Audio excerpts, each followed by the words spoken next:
Okay, look for x values where this thing is not continuous, where it's discontinuous, if you will, and we want to explain why it's not continuous using our conditions for continuity. And there's 3 of those. The first being that, I'm not going to write them out again, they're in the notes and you can find them in your book, but the first being that the function has to be defined. So I'm going to go through and find out where this function is not defined, and that happens at -5. There's no point at -5, there's an asymptote there, you can see it. So the function cannot be defined at -5, and if it's not defined, it's not continuous there. So at x equals -5, it's not continuous, and that is because the reason for that is f of -5 is undefined. Okay, there's no point there. The next place it's undefined is at x equals 2. Okay, there's no point at x equals 2. Now, there's something weird going on at -4. That is true, but it's defined at -4. There's a point right here. At -1, same thing. Something weird's going on there, but it's defined there. So I'm just finding out where it's undefined first. So it's not defined at -5, and it's also not defined at 2. There's no point at 2.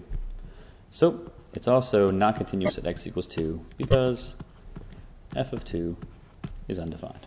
All right, so that's 2 points. The next condition for continuity was that the limit has to exist. Okay, so, well, if you look at -5, the limit does not exist there either because the right-hand side is going up to positive infinity. The left-hand side is going down to negative infinity, so they're going opposite directions, and they're not approaching any number. They're approaching infinity and negative infinity. So we can also put, for this -5 part, we can add in here the fact that the limit as x goes to -5 of f of x does not exist. Okay, so that's another reason why, I see, why it's not continuous at -5. Let me put a line here so we can see that we're really, I didn't plan to squeeze it in like this. There we go. So at x equals -5, the function's undefined and the limit does not exist. At x equals 2, the limit does exist. You can see they're both headed to this number right here.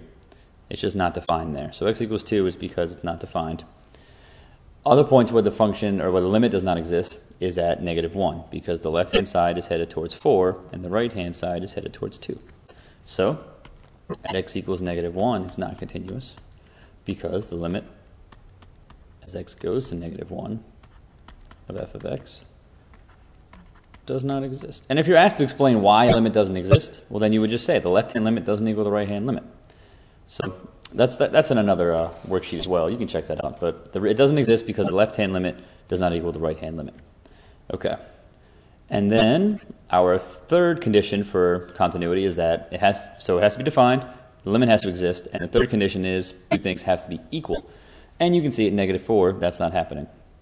So at x equals -4, I'm going to write it over here, I'm running out of room.